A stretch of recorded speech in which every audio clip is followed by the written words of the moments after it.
सवाल था कि सिद्ध कीजिए कि करड़ी में 3 एक अपरिमेय संख्या है। ध्यान सुनिएगा, सवाल है कि सिद्ध कीजिए कि करड़ी में 3 एक क्या है, अपरिमेय संख्या है।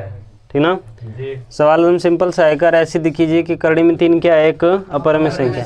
ये बताइए 3 का वर्गमूल निकलेगा? नहीं निकलेगा। मतलब जब वर्गमूल नहीं निकलेगा तो 3 तो अपरिमेय है ही, तो कह रहा है कि सिद्ध करके बताइए कि अपरिमेय है। तो क्या करेंगे, इसके बराबर को एक परिमेय मान लेंगे। मान ले रहे हैं, माना इसके बराबर a बटा में b, यानी करड़ी में 3 इसके बराबर a बटा b मान लीजिए, जहाँ a व b सअभाज्य संख्या है, जहाँ a व b सअभाज्य संख्या है। बात समझ में आ रही है ना? सुन लीजिए ध्यान से। कह रहा है कि सिद्ध कीजिए कि करड़ी में 3 क्या है, अपरिमेय संख्या। सिद्ध कीजिए कि करड़ी में 3 अपरिमेय संख्या है।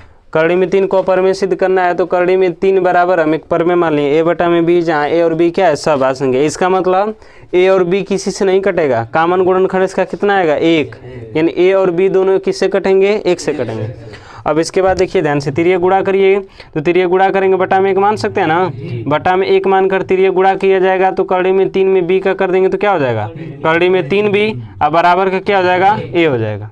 ठीक, अब करड़ी हटाने के लिए हम क्या करेंगे, दोनों पक्षों का वर्ग कर देंगे। लिखेंगे दोनों पक्षों का वर्ग करने पर, दोनों पक्षों का वर्ग करने पर वर्ग कर देंगे इसका। तो जब इसका वर्ग कर देंगे तो करड़ी में 3 का वर्ग कर देंगे तो क्या हो जाएगा, 3, और b का स्क्वायर कर देंगे तो क्या हो जाएगा, b स्क्वायर, और a का वर्ग कर देंगे तो क्या हो जाएगा, a स्क्वायर हो जाएगा। इतना कर लेंगे ना, इतना।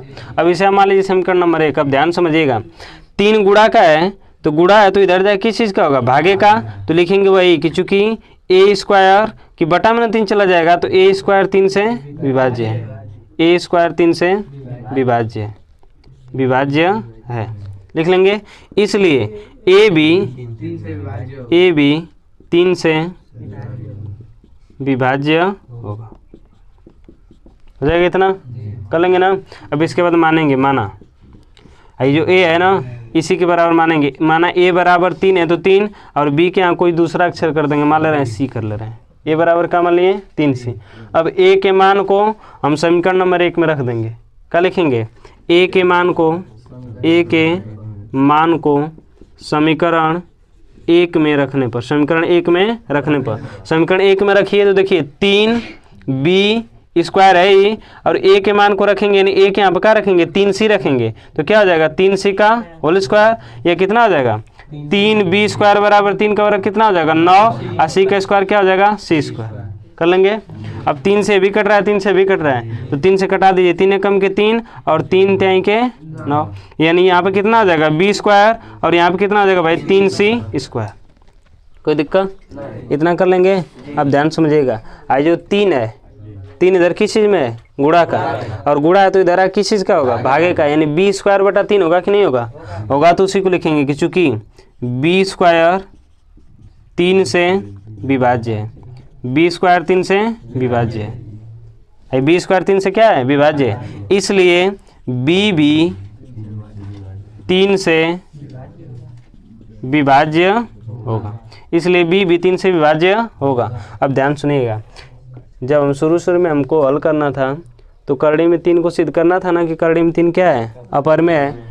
तो करड़ी में 3 को अपरिमेय सिद्ध करना था तो हम माने a बटा b, जहाँ a और b सअभाज्य, यानी a और b का कामन गुणनखंड क्या आएगा, 1 आएगा, यानी a और b दोनों किसी से नहीं कटेंगे, किससे कटेंगे, 1 से कटेंगे।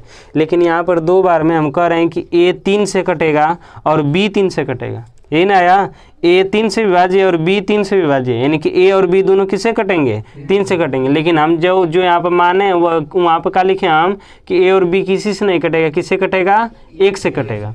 लेकिन यहाँ पर आ गया कि a और b किससे कटेंगे, 3 से कटेंगे। तो जो हम कल्पना किए थे उसका विरोध है कि नहीं है ना। तो क्या लिखेंगे, जो कि हमारी कल्पना के विरुद्ध है, जो कि हमारे कल्पना के विरुद्ध है। समझ रहे बात को, हमारी कल्पना क्या है, विरुद्ध। हम कल्पना क्या किए थे कि a और b क्या है, सअभाज्य संख्या, यानी a और b दोनों किससे कटेंगे, 1 से कटेंगे।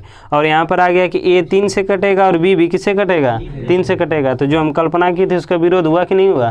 तो जो हमारी कल्पना का क्या है, विरुद्ध है, इसलिए करड़ी में 3 एक अपरिमेय संख्या है, अपरिमेय संख्या है। किसी को दिक्कत हो जाएगा ना? चलिए।